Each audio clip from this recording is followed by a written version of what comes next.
Friends, మీకు ఈ video నచ్చితే లైక్ చేయండి, సబ్స్క్రైబ్ చేయండి.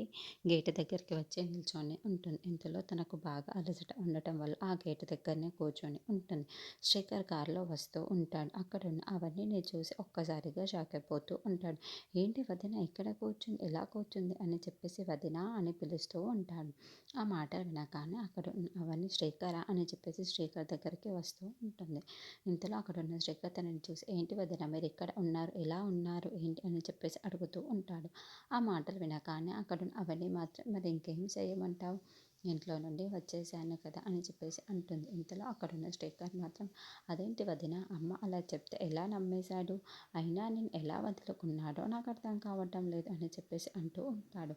ఆ మాటలు వినగానే అక్కడున్న అవని మాత్రం అందరినీ నమ్మేటట్లు చేసింది కదా, తను ఏం చెప్పినా సరే అక్కడ రైటే అయ్యింది కదా అని చెప్పేసి అంటుంది. ఆ మాటలు వినగానే అక్కడున్న శ్రీకర్ ఒక్కసారిగా షాక్ అయిపోతూ ఉంటాడు.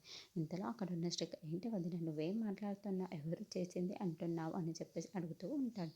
ఇందులో అక్కడున్న అవని మాత్రం అదంతా చేసి ఎవరు అనుకుంటున్నావు, పల్లవి మనం ఇద్దరి మీద కక్ష కట్టి ఇదంతా ఇప్పుడు ఇలా చేస్తుంది అని చెప్పేసి అంటూ ఉంటుంది.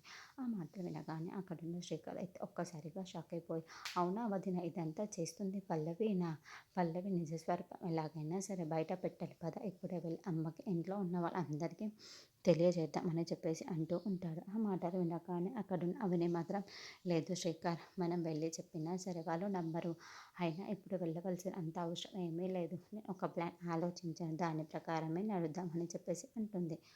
ఆ మాటలు వినగానే అక్కడున్న శ్రీకర్ అయితే సరే వదిన నువ్వు చెప్పినట్లుగానే నేను ఏం చేయడానికైనా రెడీగా ఉంటాను, నీకు ఇంత రెడీ రోడ్డు మీద తీసుకువచ్చిన ఏమైనా చేద్దాము అని చెప్పేసి